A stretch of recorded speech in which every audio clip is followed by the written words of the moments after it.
Hello everyone, હું Mehul sir આપ સૌનું સ્વાગત કરું છું મારી ચેનલ ધ બ્રાઇટર્સમાં. તો આજનો આપણો આ જે વિડીયો છે ડિપ્લોમા સેમેસ્ટર 1ની અંદર અભ્યાસ કરતા દરેક વિદ્યાર્થીઓ માટે છે. કારણ કે આજે જે સબ્જેક્ટ હું તમને ભણાવવા જઈ રહ્યો છું એ દરેક બ્રાન્ચની અંદર આવે છે, કોમ્યુનિકેશન સ્કિલ ઇન ઇંગ્લિશ. બરાબર. તો હું તમને એની પેપર સ્ટાઇલ તો સમજાવી દીધી છે કે પેપર કઈ રીતે એનું આવે છે, કયા ચેપ્ટરમાંથી કેટલા માર્કનું વેટેજ હોય છે. તો આજનો આ વિડીયો છે કે આપણું ચેપ્ટર નંબર 1 જે કોમ્યુનિકેશન પર આધારિત છે, કે જેના અંદરથી તમને કહું તો એક્ઝામની અંદર 10 માર્કનું પૂછાય છે. બરાબર. તો 10 માર્ક થોડા વધારે કહેવાય એટલે આ ચેપ્ટરને આપણે ઇમ્પોર્ટન્ટ માનીએ. તો કોમ્યુનિકેશનની અંદરથી પ્રશ્નોના જવાબ પૂછાતા હોય છે, ક્વેશ્ચન એન્ડ આન્સર, અથવા તો મોટા ક્વેશ્ચન માટે કહું તો શોર્ટ નોટ બી પૂછાતી હોય છે. બરાબર.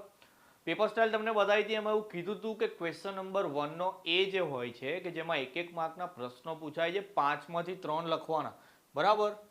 5માંથી 3 એટલે એની 3 એવું લખીને આપે છે તમને, 5 ક્વેશ્ચન આપે છે, 3 લખવાના, એટલે 3 માર્કનો તમારો એક ક્વેશ્ચન થઈ જાય. એની સિવાય ક્વેશ્ચન નંબર 5A કે જે 3 માર્કનો આવે, 5B 4 માર્કનો આવે, એ બંને ક્વેશ્ચન, લોંગ ક્વેશ્ચન કહો કે એને એસે કહો, એ બંને ક્વેશ્ચન બી કોમ્યુનિકેશનમાંથી આવે છે. એની સાથે સાથે 7 માર્કનો જે પ્રશ્ન હોય છે તે ઈમેલ હોય છે છેલ્લા ક્વેશ્ચનની અંદર. બરાબર. તો 5માંથી 3 જે લખવાના શોર્ટ ક્વેશ્ચન એ કયા કરવાના છે, 3 ને 4 માર્કની અંદર જે લોંગ ક્વેશ્ચન અથવા તો એસે પૂછાય છે એ કયા કરવાના છે, એ આપણે આજના વિડીયોમાં જોઈશું. બીજી વાત કે આ જે અત્યારે વિડીયો છે એની અંદર હું ખાલી ક્વેશ્ચન લખેલા છે. ક્વેશ્ચનના આન્સર માટે હું એક ટેલિગ્રામ પર નવી ચેનલ બનાવી છે, એની લિંક તમને ડિસ્ક્રિપ્શનમાં હું આપી દઈશ. એની અંદર પીડીએફની અંદર તમને ક્વેશ્ચન આન્સર મળી જશે. બરાબર. વધારે ટાઈમ કન્ઝ્યુમ ના કરે એટલે હું એ બોર્ડ પર સમજાવવાની કોશિશ નથી કરી, મતલબ ક્વેશ્ચનનો આન્સર નથી લખ્યો, પરંતુ તમને ક્વેશ્ચનની અંદર કયો જવાબ આવશે, ચેપ્ટરની અંદર શું છે, બધી વસ્તુ તમને સમજાવી દઈશ. તમારે રીડિંગ માટે પીડીએફ ડાઉનલોડ કરી લેવાની છે અને એમાંથી પ્રશ્નોના જવાબ મળે કરવાના. બરાબર. 3 માર્કની અંદર 4 માર્કની અંદર કેટલું લખાણ લખવાનું તે તમે અંદર આન્સર દેખશો ખબર પડી હશે. 1 માર્કના એસક્યુ તો 2 થી 3 લીટીની અંદર જ આવશે, એ બી તમને ખબર પડી હશે. બરાબર. તો વિડીયો સ્ટાર્ટ કરીએ. તો વિડીયોના સ્ટાર્ટિંગની અંદર પહેલા એસક્યુ લખેલા છે, હું અહીંયા ટોટલ 8 એસક્યુ છે પહેલા ચેપ્ટરમાંથી કરવાના. એમાંથી તમને 3 પૂછાશે તો તમારા 3 માર્ક એની અંદર ક્લિયર થઈ જશે. ચલો, પહેલો ક્વેશ્ચન છે કે what would happen if we can not express our self. ગુજરાતીમાં તમને સમજાવતો જાઉં તો એવું કહેવા માંગે છે કે જો આપણે આપણી જાતને એક્સપ્રેસ ના કરી શકીએ તો શું થશે. તેવું માનો કે હું અત્યારે જે મને ઇંગ્લિશ આવડે છે હું તમને શીખવાડી ના શકું. બરાબર. તો એનાથી લોસ થવાનો, મને બી લોસ થશે એઝ એ ટીચર ને તમને બી લોસ થાય એઝ એ સ્ટુડન્ટ. બરાબર. તો આ જે કોમ્યુનિકેશન પ્રોસેસ છે મારી અને તમારી બી, કઈ રીતે કહું તો હું તમને સમજાવવા માટે અત્યારે જે રીતનો ઉપયોગ કરી રહ્યો છું, મારા બોર્ડની અંદર ઉપયોગ કરું છું, હું જે બોલીને સમજાવી રહ્યો છું, એ બધી વસ્તુ કોમ્યુનિકેશનમાં આવી ગઈ. બરાબર. તો કોમ્યુનિકેશનની અંદર તમારું બી કોમ્યુનિકેશનમાં ભાગ છે કે તમે કોમેન્ટની અંદર જે ક્વેશ્ચન પૂછો છો મને, કે આન્સર પૂછો છો, કે થેન્ક યુ લખીને તમારો ફીડબેક આપો છો, એ બધી વસ્તુ કોમ્યુનિકેશનમાં થઈ ગઈ. તો જો આપણે કોમ્યુનિકેશન જ કરવાનું બંધ કરી દઈએ તો આપણી લાઈફ કેવી થઈ જાય, ડાર્ક થઈ જાય. મતલબ એનો કોઈ મતલબ જ ના રહે. કોઈ માણસ દુઃખી હોય તો એ કહ્યા વગર એનું દુઃખ બી વ્યક્ત ના કરી શકે, કે કોઈ ખુશ હોય તો એ કહ્યા વગર એનું ખુશી બી વ્યક્ત ના કરી શકે. એટલે કોઈને બી પોતાની ફિલિંગ શેર કરવી હોય, કોઈના આઈડિયા શેર કરવા હોય, કે કોઈના થોટ શેર કરવા હોય, એ બધા માટે કોમ્યુનિકેશન બહુ જરૂરી છે. બરાબર. તો પહેલો એસક્યુ છે એ આ રીતે જવાબ આપવાનો છે એનો. Why do human beings need to communicate. Okay, ચલો, માણસોને કોમ્યુનિકેશનની શું જરૂર છે, તો અત્યારે જ કીધું કે કોઈને પોતાની ફિલિંગ કે પોતાના આઈડિયા કે પોતાના વિચાર બીજાને કહેવા હોય એના માટે કમ્પલસરી કોમ્યુનિકેશનની જરૂર છે. Okay, how do the animals communicate and why, એવો ક્વેશ્ચન છે. તો આ ક્વેશ્ચન મે બી 1 માર્કમાં તો પૂછાય જ છે, પણ કદાચ 3 માર્કમાં બી અંદર બી પૂછાઈ શકે. ઓકે, ચલો, શું કહે છે કે how do the animals communicate. પ્રાણીઓ કેવી રીતે વાત કરે છે અને કેમ. તો પ્રાણીઓનું ઉદાહરણ આપું, કેમ કે આપણી ગલીમાં કે આપણી સોસાયટીમાં કોઈ જગ્યાએ કૂતરો હોય તો એ કૂતરો રાતે બૂમો પાડે, મતલબ ભસે. બરાબર. તો એ બધી વસ્તુ, એટલે ભસે મતલબ શું કે એના સાઉન્ડ દ્વારા કોમ્યુનિકેટ કરે. અલગ અલગ જાતના પ્રાણીઓના અલગ અલગ અવાજ હોય તો એ અવાજ કાઢીને કોમ્યુનિકેટ કરે. શાના માટે કોમ્યુનિકેટ કરે, તો માન લો કે કોઈ કૂતરાને ભૂખ લાગી હોય, કે ગાય બી આપણા ગેટ પાસે આવીને અવાજ કરે, એનો મતલબ કે એ લોકો ભૂખ્યા હોય તો બૂમો પાડે. બરાબર. કોઈ પ્રાણીની તબિયત ખરાબ હોય તો બી એ બૂમો પાડે. તો જ્યારે ભૂખ્યા હોય એટલે કે હંગ્રી હોય, કાં તો એમની કન્ડિશન સારી ના હોય અથવા બીમાર હોય, એટલે અનવેલ એવું લખી શકીએ આપણે, તો ત્યારે એ કોમ્યુનિકેટ કરે પોતાના અવાજ દ્વારા. ઓકે, ચલો. What does crying of a child suggest. નાનું બાળક, જે જન્મેલું બાળક હોય, આપણા ઘરની અંદર કોઈ કદાચ નાનું બાળક હોય તો તમે જોયું હશે કે બાળકને જ્યારે ભૂખ લાગે તો એ અવાજ કરે, અને કેવી રીતે અવાજ કરે તો કે રડીને. તો નાના છોકરાઓ ક્રાઇમ એટલે રડીને શું વ્યક્ત કરવા માંગે તો કે ભાઈ એમને ભૂખ લાગી છે એવું કહેવા માંગતા હોય. ઓકે, ચલો પાંચમો ક્વેશ્ચન છે, what change do we see when the plants are taken care of. જો આપણે આપણી ઘેર જો છોડ હોય એ છોડનું આપણે ધ્યાન રાખીએ તો એની અંદર કયા કયા ચેન્જ જોવા મળે. કે માન લો એ કોઈક છોડ આપણે રોપ્યો હોય એની અંદર આપણે પાણી નાખતા રહીએ સમયસર, કે કોઈક દવા નાખવાની હોય તો એ દવા બી નાખતા રહીએ, એટલે આપણે એને ટેક કેર કરીએ તો શું થાય તો કે ભાઈ એના જે પાન લાગેલા હોય લીલા કલરના થઈ જાય, એના પર ફૂલ કે ફળ આવવાના હોય તો ફૂલ કે ફળ લાગવા માંગે, બરાબર. તો એ વસ્તુ છે અહીંયા. તો એ બી એક કોમ્યુનિકેશન થઈ ગયું કે આપણે એને પાણીને એ બધી વસ્તુ પ્રોવાઈડ કરી તો એ સામે આપણને ફૂલ ફળ આપીને કોમ્યુનિકેટ કરે છે આપણી સાથે.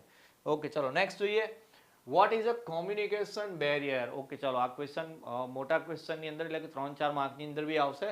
વર્ડ છે અહીંયા બેરિયર, કે કોમ્યુનિકેશન બેરિયર શું છે. ચલો એક ઉદાહરણથી સમજાવું કે માન લો અત્યારે તમે મારો વિડીયો જોઈને કોમ્યુનિકેશન શીખી રહ્યા છો, બરાબર, મતલબ ઇંગ્લિશનો અભ્યાસ કરી રહ્યા છો. હવે આઈધર તમે ફોન લઈને બેઠા હશો, હેન્ડ્સ ફ્રી લગાવેલા હશે, ઠીક છે, પણ એવું માનો કે તમારા ઘરમાં કોઈ અનઇવન મૂવમેન્ટ થઈ છે, અથવા બહારથી તમને કોઈ લાઉડ અવાજ આવી રહ્યો છે, કે માન લો કોઈ ઝઘડો થયો છે કે કોઈ એ રીતના અવાજ આવી રહ્યા છે, તો એનાથી શું થશે, આપણા બેનું જે કોમ્યુનિકેશન ચાલી રહ્યું છે વિડીયો થ્રુ એ ડિસ્ટર્બ થઈ જાય, બરાબર.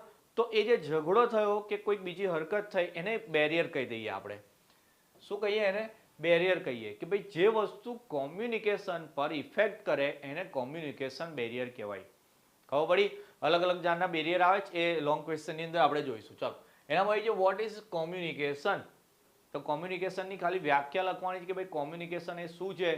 તો કોમ્યુનિકેશન એક એવી પ્રોસેસ છે કે જ્યાં એક સેન્ડર એટલે કે હું, બરાબર, મારા આઈડિયા, મારા વિચાર કે મારા થોટ્સ કે જે બી મારી પાસે છે એ તમને કહેવાની જે પ્રોસેસ હોય, એટલે કે જે રિસીવર છો તમે લોકો, તો મારા સેન્ડર થ્રુ રિસીવરને જેટલી બી વસ્તુ હું શેર કરું એ વસ્તુ શું થઈ જાય, કોમ્યુનિકેશન થઈ જાય, બરાબર. અને કોમ્યુનિકેશનની એક મેઇન લાઈન છે કે કોમ્યુનિકેશન જે છે તે 2 વે પ્રોસેસ છે. કેટલી વે પ્રોસેસ છે? 2 વે પ્રોસેસ છે. હવે 2 વે પ્રોસેસ એટલે શું કે ભાઈ સેન્ડર એકલો બોલ્યા કરે, એકલી વાતો કરે તો એને કોમ્યુનિકેશન ના કહેવાય. રિસીવરનો બી રિસ્પોન્સ હોવો જરૂરી છે. એવું માનો કે તમે કોઈ જો ઓનલાઈન ચેટિંગ કરતા હોય, તમે એને મેસેજ કર્યા કરો પણ રિપ્લાય ના આવે તો એ કોમ્યુનિકેશન ના કહેવાય, બરાબર. તો કોમ્યુનિકેશન હંમેશા 2 વે હોવું જોઈએ. તો પછી હું અત્યારે આ ભણાવી રહ્યો, તમને ખબર પડે તમારે કોમેન્ટ સેક્શનમાં એને બતાવતા રહેવાનું, તો જ તો આપણું કોમ્યુનિકેશન ઇફેક્ટિવ છે એવું કહેવાશે, બરાબર. ઓકે, ચાલો આ તો ચેનલનું પ્રમોશન થઈ ગયું. નેક્સ્ટ ક્વેશ્ચન જોઈએ આપણે 8મા નંબરનો શું આપેલું છે કે when a child scores less marks how do the parents react. તો આ પ્રશ્ન બી કદાચ 3 માર્કની અંદર પૂછાઈ શકે કે એવું માનો કે તમે પરીક્ષા આપીને આવ્યા જીટ્યુની, ચાલો એવું નહીં બોલતા, કોઈક બીજો છોકરો એક્ઝામ આપીને આવ્યો, એક્ઝામ આપીને આવ્યા પછી એના ઓછા માર્ક્સ આવે તો એના માતા પિતા કે એના વાલી, એના પેરેન્ટ્સ એની સાથે કેવું રિએક્ટ કરે. તો તમને કદાચ અનુભવ હોય કાં તો તમે સાંભળ્યું હોય તો કેવું થાય કે જ્યારે બી કોઈ છોકરાના ઓછા માર્ક આવે એક્ઝામની અંદર તો એ ઘરે જાય તો મતલબ માતા પિતા ગુસ્સે તો થયા જ હોય, તો એ ગુસ્સો વ્યક્ત કરવા માટે કે આપણી જોડે થોડોક ટાઈમ સુધી વાત ના કરે, બરાબર, આપણને થોડુંક ટોકે બી અને થોડીક એન્કરેજમેન્ટ બી આપે કે ભાઈ કંઈ નહીં, ચાલો લાસ્ટમાં તો એવું જ કહેશે કે ભાઈ નેક્સ્ટ એક્ઝામની અંદર તું સારા માર્ક લાવશે, બરાબર. તો એ રીતે રિએક્શન હોય પેરેન્ટ્સનો, એનો જવાબ બી એ રીતે લખવાનો. તો આટલા 8 જે છે શોર્ટ ક્વેશ્ચન થઈ ગયા આપણે. એના પછી લોંગ ક્વેશ્ચન જોઈએ આપણે. ઓકે, લોંગ ક્વેશ્ચન 6 કરવાના છે આ ચેપ્ટરમાંથી, પૂછાવાના છે આપણે ટોટલ 2 લખવાના છે, બરાબર. 3 માર્કમાં, એક 4 માર્કમાં, એ રીતે 2 લખવાના છે. ક્વેશ્ચન 5 ની અંદર એબીસીના ઓરમાં એક બીજો બી એબીસી હશે, એટલે તમારી પાસે ટોટલ 4 પ્રશ્નો હશે.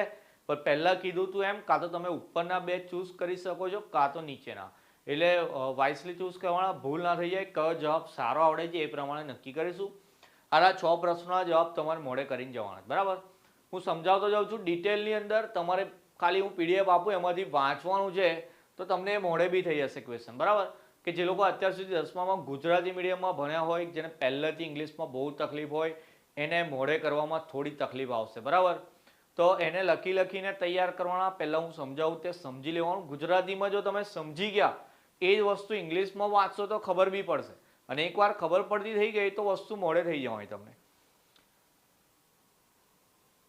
ચાલો પહેલો ક્વેશ્ચન છે ડિફાઇન કોમ્યુનિકેશન, એટલે કોમ્યુનિકેશનની શોર્ટ નોટ પૂછાઈ ગઈ. ચેપ્ટરનું નામ કોમ્યુનિકેશન છે, બરાબર. તો કોમ્યુનિકેશનની શોર્ટનોટ પૂછાય તો તમને ચેપ્ટરનું જેટલું બી આવતું હોય એ બધું વસ્તુ તમે અંદર લખી શકો. શું લખી શકો? જેમ કે બીજો ક્વેશ્ચન છે કે બેઝિક કોમ્યુનિકેશન મોડેલ સમજાવો. તો કોમ્યુનિકેશન મોડેલ છે તો કોમ્યુનિકેશનની અંદર જ આવે. તો આ પ્રશ્નની અંદર તમે કોમ્યુનિકેશન મોડેલ બી સમજાવી શકો. એના પછીનો પ્રશ્ન છે ટાઈપ ઓફ કોમ્યુનિકેશન. તો આ જે ત્રીજો પ્રશ્ન છે એમાં બી કોમ્યુનિકેશનની જ ટાઈપ છે, તો તમે કોમ્યુનિકેશનના શોર્ટ નોટની અંદર એની ટાઈપ બી લખી શકો. બરાબર. બેરિયર્સ છે એ બી કોમ્યુનિકેશનના છે, તો તમે ચાહો એટલો મોટો એનો જવાબ કરી શકો છો, પણ કયા કયા મુદ્દા લખવાના એ પીડીએફમાં તમને જોવા મળી જશે. ચાલો, તો કોમ્યુનિકેશનની વાત તમને કરી દીધી કે કોમ્યુનિકેશન એવી એક ટુ વે પ્રોસેસ છે કે સેન્ડર ને રિસીવર વચ્ચે ચાલે. બરાબર. કે સેન્ડર એના આઈડિયા, થોટ્સ કે ફિલિંગ્સ છે એ બધી શેર કરે, કાં તો બોલીને શેર કરે, કાં તો મેસેજ થ્રુ લખીને બી કરી શકે, કાં તો કોઈ બે માણસ ઇશારાઓથી બી વાત કરી શકે. તો અલગ અલગ રીતે કોમ્યુનિકેશન કરી શકે, પણ મેઇન વસ્તુ એ જ હોય કે સેન્ડર એક રિસીવરને એ બધી વસ્તુ આપે અને રિસીવર લાસ્ટમાં એનો ફીડબેક આપે. મેં તમને પહેલાં કીધું એ રીતે. ચલો, બીજો ક્વેશ્ચન છે કે બેઝિક કોમ્યુનિકેશન મોડેલ જે છે એ સમજાવો.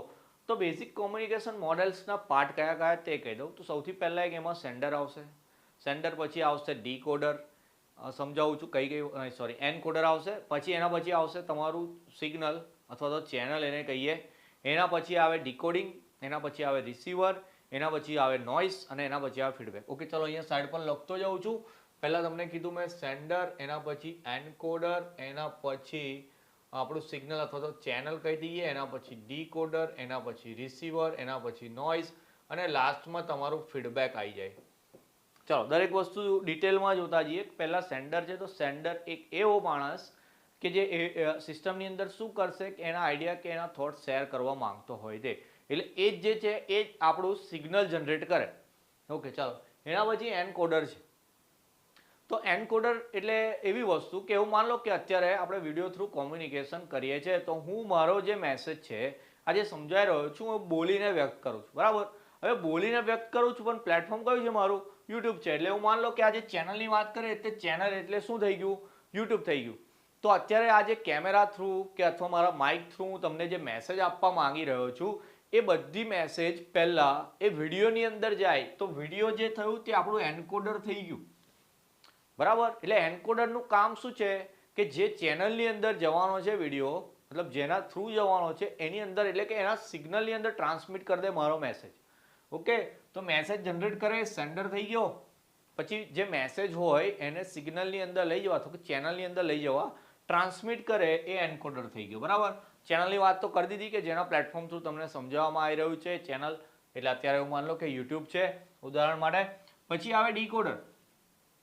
તો સિગ્નલ માટે કેમેરા માઇકની અંદર એ રીતે આવી ગયા સિગ્નલ. હવે તમારા ફોનમાં જ્યારે આવશે તો ફરી તમને તો વિડીયો જોવો પડશે, સિગ્નલ થ્રુ તો ખબર નહીં પડે. એટલે વિડીયો એટલે શું થયું? પાછું ડીકોડ થયું કે ભાઈ જે સિગ્નલ આવે બધા વિડીયોના છે કે વોઇસના છે, એ બધી વસ્તુ તમારી પાસે એઝ ઇટ ઇઝ પરોસશે કે જે રીતે મેં અહીંયાથી જનરેટ કરેલી હતી. ઓકે, ચાલો. એના પછી આવે રિસીવર. તમે પોતે આવી ગયા રિસીવર. તો રિસીવરનું કામ શું છે? તો કે ભાઈ રિસીવરનું કામ શાંતિથી બેસીને ભણવાનું મતલબ કે મેં જે મેસેજ આપ્યો તે સમજવાનું, અને બીજું કામ કે ફીડબેક આપવાના. બરાબર. લાસ્ટ પોઈન્ટ છે, વચ્ચેનો બી પોઈન્ટ બતાવીશ. ફીડબેક આપવાના છે કે ભાઈ જે રિસીવર પાસે જે મેસેજ આવી ગયો હોય એને ફીડબેક આપવા પડે સેન્ડરને કે ભાઈ તમે જે સમજાવ્યું તે મને ખબર પડી ગઈ. એ ના ખબર પડે તો શું? મેં એવું વિચારું કે મેં ખરાબ ભણાવ્યું છે, કાં તો મારો મેસેજ તમારા થ્રુ પહોંચ્યો નથી. બરાબર. બે વસ્તુ થાય એટલે ફીડબેક બી બહુ ઇમ્પોર્ટન્ટ છે. એના વચ્ચે એક આવી ગયું નોઇઝ. નોઇઝ એટલે ઘોંઘાટ અથવા તો ડિસ્ટર્બન્સ કહી દો. બરાબર. તો ઘણી બધી વાર જેમ કે આપણે ટીવીની અંદર કે રેડિયોની અંદર એન્ટેના બરાબર ના હોય, પહેલાંની વાત કરું આ તો સિગ્નલ બરાબર ના આવતો હોય તો એની અંદર નોઇઝ ક્રિએટ થાય. તો અત્યારે બી એ જ વસ્તુ છે. બરાબર. નેટ બરાબર ના પકડાય, ચકેડા ફરવા લાગે, તો એ બધી વસ્તુ અત્યારે આપણે નોઇઝમાં ગણી લઈએ જો આપણું કોમ્યુનિકેશન આપણે કન્સિડર કરતા હોય તો. તો આ થઈ ગયું આપણું બેઝિક કોમ્યુનિકેશનનું મોડેલ. બરાબર. જે સમજાવ્યું એ જ વસ્તુ અંદર લખેલી હશે. તો એના પછી ટાઈપ્સ ઓફ કોમ્યુનિકેશન છે. તો કોમ્યુનિકેશનની ટાઈપ કઈ કઈ છે? એક તો વર્બલ ટાઈપ છે. બરાબર. એ બી સમજાવું ડીપમાં. એના પછી આવશે non verbal. Okay, non verbal. અને એના પછી આવશે વિઝ્યુઅલ્સ. 3 ટાઈપના કોમ્યુનિકેશન આવે. એક તો વર્બલ છે. વર્બલ એટલે શબ્દો દ્વારા જે કોમ્યુનિકેશન થાય, બે માણસો એકબીજા સાથે ઊભા રહીને જે વાત કરે એ વર્બલ કોમ્યુનિકેશન થઈ ગયું. બરાબર. એના પછી છે નોન વર્બલ. તો નોન વર્બલ એટલે શબ્દોનો ઉપયોગ ના થાય. તો શબ્દોનો ઉપયોગ ના થાય એના માટે તમે ચેટિંગ એવું સમજી શકો. બરાબર. ચેટિંગ છે કે પછી કોઈ માણસ ચિઠ્ઠી લખીને બીજાને આપે તો એ બી નોન વર્બલમાં થઈ ગયું. ઈશારાથી વાત કરે, શબ્દોની જરૂર ના પડે એમાં, તો એ બી નોન વર્બલમાં આવી જશે. બરાબર. ઈશારાથી વાત કરે એને આઈ થિંક પેરા લેંગ્વેજ કહે છે. જેમ કે માનો કે બહેરા લોકો જોડે વાત કરતા હોય આપણે, કે જે લોકો સાંભળી ના શકતા હોય, તો ઈશારામાં વાત કરવી પડે, બોલવાની જરૂર ના પડે, એટલે નોન વર્બલમાં થઈ જાય. ઓકે, ચાલો ઠીક છે. એના પછી છે વિઝ્યુઅલ કોમ્યુનિકેશન. અત્યારે તમે જ્યારે મારો વિડીયો જોઈને કોમ્યુનિકેટ કરો, એટલે મેં જે મેસેજ આપું તે રિસીવ કરો, તો વિઝ્યુઅલ થ્રુ, એટલે કે વિઝ્યુઅલ એટલે કાં તો ફોટો કે વિડીયો દ્વારા જો તમને એ મેસેજ મળતા હોય તો વિઝ્યુઅલ કોમ્યુનિકેશનમાં આવે. ઓકે, ડીપમાં આન્સર તમે વાંચતા જશો, જે મુદ્દા સમજાય છે એ રીતે જ છે. એના પછી બેરિયર્સ ટુ કોમ્યુનિકેશન છે. તો મેં તમને એવું પહેલાં કીધું કે બેરિયર એક એવી વસ્તુ છે કે જે કોમ્યુનિકેશનને ઇફેક્ટ કરે. બરાબર. તો ઇફેક્ટ માટે અલગ અલગ મુદ્દા આપેલા છે. આઈએમપી ક્વેશ્ચન બી તમે એને સમજી શકો 4 માર્કની અંદર, કે કયા કયા બેરિયર્સ આવે. તો ફિઝિકલ બેરિયર આવે, પછી સ્પિરિચ્યુઅલ બેરિયર આવે, અલગ અલગ વસ્તુ. જેમ કે એવું માનો કે અત્યારે હું તમને ગુજરાતીમાં સમજ પડે એટલે ગુજરાતીમાં સમજાવું છું, પણ એની જગ્યાએ કે ઉર્દુ કે કોઈક બીજી અરબી ભાષાની અંદર વાત કરું તો તમને ખબર નહીં પડે. બરાબર. તો એ બેરિયર થઈ ગયું કે ભાઈ જે માણસ જે સમજતો હોય, જે જાણતો હોય, એના થ્રુ તમે જો કોમ્યુનિકેશન કરો તો ઇફેક્ટિવ થઈ જાય. બરાબર. વધારે પડતા ટેકનિકલ ટર્મ્સનો યુઝ કરું તો બી ખબર ના પડે. બરાબર. હું અત્યારે સમજાવતો હોય, આજુબાજુથી ઘોંઘાટ આવતા હોય તો બી તમને ખબર ના પડે. બરાબર. હું કોઈક બહેરા માણસ સાથે વાત કરીને કોમ્યુનિકેશન કરું તો બી એને ખબર ના પડે. તો આ બધા અલગ અલગ જે છે તે બેરિયર્સ છે. બરાબર. કયા કયા બેરિયર્સ આવે, એના કેટલા મુદ્દા છે, બધું ડિટેલમાં લખ્યું છે, જોઈ લેજો. એના પછી વર્બલ કોમ્યુનિકેશન છે. તો આઈ થિંક એક સ્ટુડન્ટની પીડીએફ હું અપલોડ કરેલી છે. તો વર્બલ કોમ્યુનિકેશનનો જ્યારે પ્રશ્ન પૂછાય તો અત્યારે જે ટાઈપ્સ ઓફ કોમ્યુનિકેશન લખ્યું કે જેમાં વર્બલનો એક ટોપિક છે, તો વર્બલની ડેફિનેશન ને એવું અહીંયા એડ કરી દેજો. એ આન્સરમાં એને એક બ્લેન્ક છોડી દીધી છે. તો સ્ટાર્ટિંગની અંદર વર્બલ કોમ્યુનિકેશનમાં અહીંયાથી એની ડેફિનેશન લખવાની છે. પછી વર્બલ કોમ્યુનિકેશનના ટાઈપ્સ ને એવું ડિટેલમાં અંદર સમજાયેલું છે. અને સેમ વસ્તુ નોન વર્બલની અંદર બી છે. બરાબર. અહીંયાથી ડેફિનેશન લઈ લેજો એની જરા. ક્વેશ્ચન નંબર 3માંથી એને અહીંયા એડ કરી દેજો નોન વર્બલમાં. પછી નોન વર્બલમાં બી એના ટાઈપ જે છે એ એક્સ્ટ્રા એડ કરી દેવાના છે. બરાબર. હવે રિટર્ન ને ઓરલ કોમ્યુનિકેશન એ બધી વસ્તુ અંદર લખેલી છે. વર્બલમાં બી એના જે ટાઈપ્સ છે એ લખેલા છે. બરાબર. તો આટલા 6 ક્વેશ્ચન આપણા લોંગ થઈ ગયા. બીજા 8 ક્વેશ્ચન જે હતા આપણા એ શોર્ટ થઈ ગયા. તમે જો આટલી તૈયારી કરીને જાઓ તો મેં તમને જે રીતે સમજાવ્યું કે એક માર્કના 3 ક્વેશ્ચન થઈ જશે તમારા. એક 3 માર્કનો ક્વેશ્ચન થઈ જશે અને એક થઈ જશે તમારો 4 માર્કનો. તો 4 ને 3 7 ને 3 10 માર્કનું જે તમારું કોમ્યુનિકેશન છે તે ઇઝીલી તમને સ્કોર કરી આપશે. બરાબર. હવે ઇનકેસ એવું થાય, આમ તો હું શ્યોર છું કે આ ક્વેશ્ચન જે છે લોંગ તમારા આટલામાંથી જ આવશે, પણ એકાદ ક્વેશ્ચન જો ઉપર નીચે થઈ જાય તો તમે આટલી તૈયારી કરીને જાઓ છો, ચેપ્ટરનું નામ કોમ્યુનિકેશન છે, તો જરા ક્વેશ્ચનને સમજજો. આમાંથી જ કોઈ એક જવાબ તમારે લખવાનો આવશે. બરાબર. તો આજનો આ જે વિડીયો હતો મારો કોમ્યુનિકેશન પર હતો. આની સિવાય હજુ પ્રોઝ ને પોએટ્રીના ક્વેશ્ચન આન્સર બાકી છે. તો નેક્સ્ટ વિડીયોની અંદર હું તમને એના બી ક્વેશ્ચન આન્સર સમજાવી દઉં જઈશ. જે રીતે આ રીતે પાર્ટ થોડો સમજાવું ને થોડા ક્વેશ્ચન આન્સર વિશે સમજાવું, એવી રીતે જ કરાવીશ તૈયારી. બરાબર. પેપર હવે બહુ નજીક છે ઇંગ્લિશનું. તો પહેલાં તમને જેમ કીધું એમ ઈમેલ ને લેટર રાઇટિંગ તૈયાર કરી દેવાનું. ગ્રામરની અંદર બી મેં તમને કીધું હતું કયા કયા ટોપિક કરવાના છે તૈયાર. તમે 10thમાં જે ગ્રામર ભણીને આવ્યા એ વસ્તુ છે, એટલે બહુ ગભરાશો નહીં. એ રીતે તૈયારી કરવાની છે. એના પછી આ કોમ્યુનિકેશન બી રેડી કરી દેજો 10 માર્કની અંદર. હવે જે પ્રોઝ ને પોટ્રીના ક્વેશ્ચન છે એ તૈયાર કરાવીશું. ત્યાં સુધી તમારું ધ્યાન રાખશો. નેક્સ્ટ વિડીયોમાં મળીએ. જય હિન્દ.